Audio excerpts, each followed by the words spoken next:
Nah, yang tertarik ya silahkan begitu. Tapi 2010 di Australia melaporkan hanya menghilangkan bengkak saja, berarti menghilangkan inflamasi.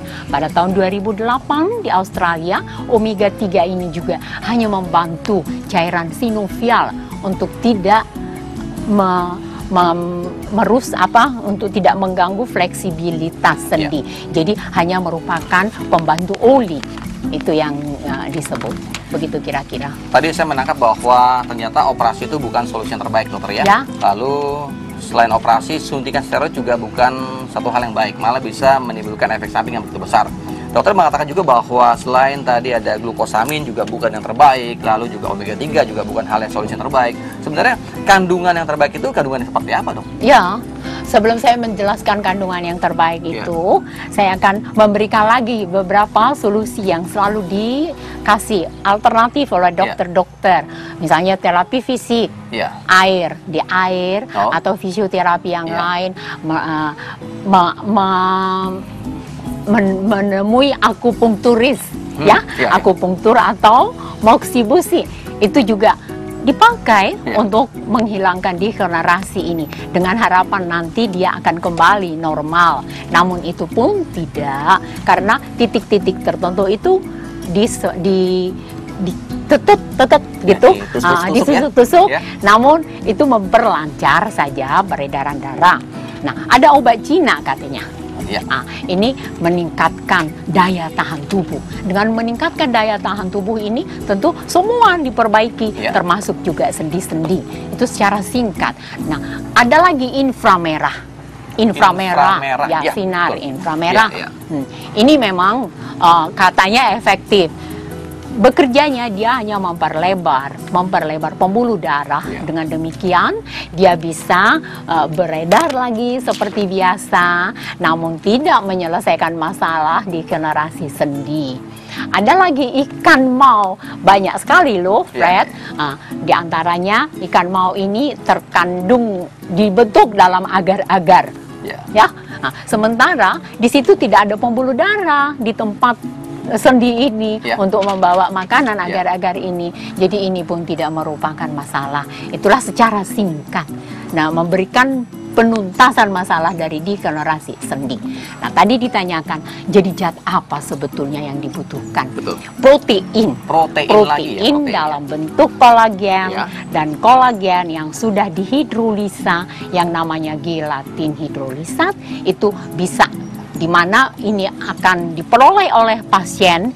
Mungkin nanti informasi dari Freddy atau SHI bisa menjelaskan. Ya, saya sebagai dokter akan memberikan pilihan terhadap siapapun yang datang di SHI untuk mempertimbangkan mana yang akan dia pilih terapi itu.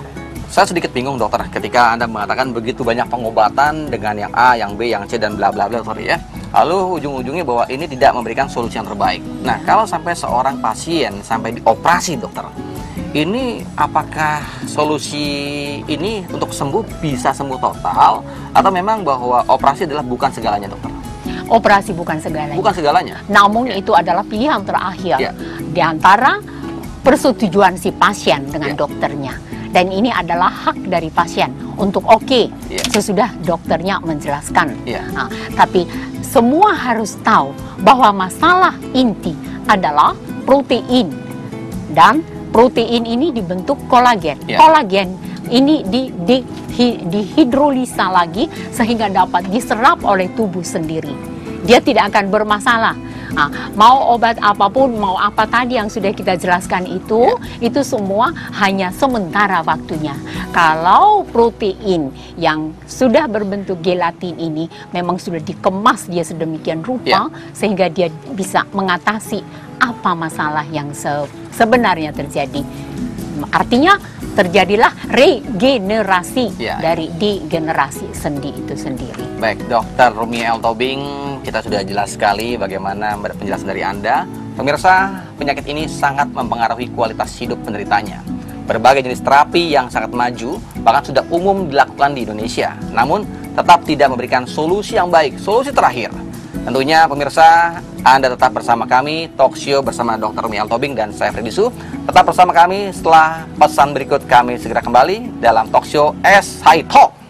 Aman dan nyaman, kita harus mengganti sel yang sudah rusak. Sel yang rusak ini di persendian. Kita ambil aja contoh lutut, mungkin dia akan mengurangi fleksibilitasnya, mengurangi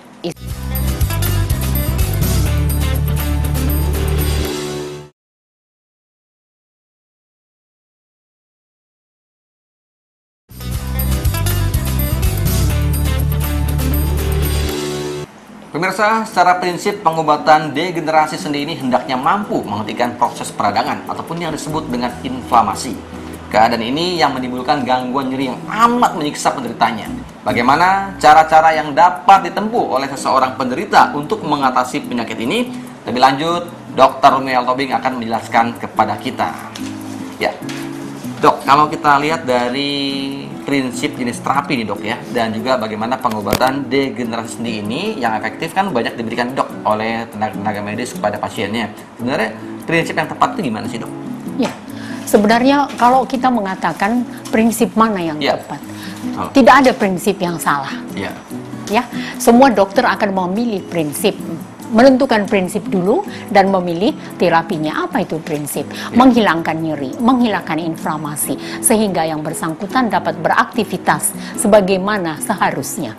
Nah, untuk itu banyak sudah memang terapi atau prinsip yang dilakukan oleh dokter-dokter. Tadi kita sudah katakan ada steroid, non-steroid, ada injeksi dari steroid itu sendiri, ada juga injeksi dari zat asam hyaluronik. Namun itu semua berlanjut, akhirnya tidak memberikan penyembuhan yang seperti apa yang diharapkan oleh pasien. Kenapa? Karena berulang kembali. Nah, glukosamin chondroitin juga atau operasi prostesis juga akan keputusan terakhir. Nah, ini pun berdasarkan prinsip. Semua ini kalau kita ikuti proses dari prinsip-prinsip yang telah dilakukan oleh dokter ini, memang itulah upaya yang bisa dikerjakan. Dan sekarang pasien tinggal memilih apa yang akan dia okekan terhadap terapi ini. Tadi kita sudah mendengar bahwa semua jenis ini ada side effect-nya. Efek sampingnya.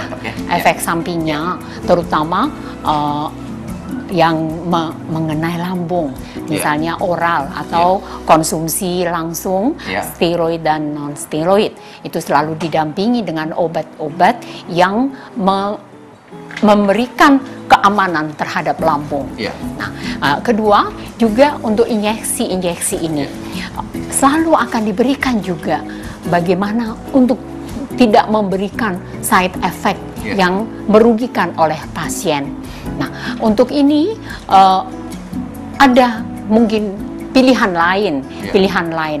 Bagaimana untuk memberikan pilihan ini? Kita harus menjelaskan kepada pasien yang bersangkutan untuk dapat memahami dan mengerti apa masalah sebenarnya dari degenerasi sendi ini atau osteoartritis ini.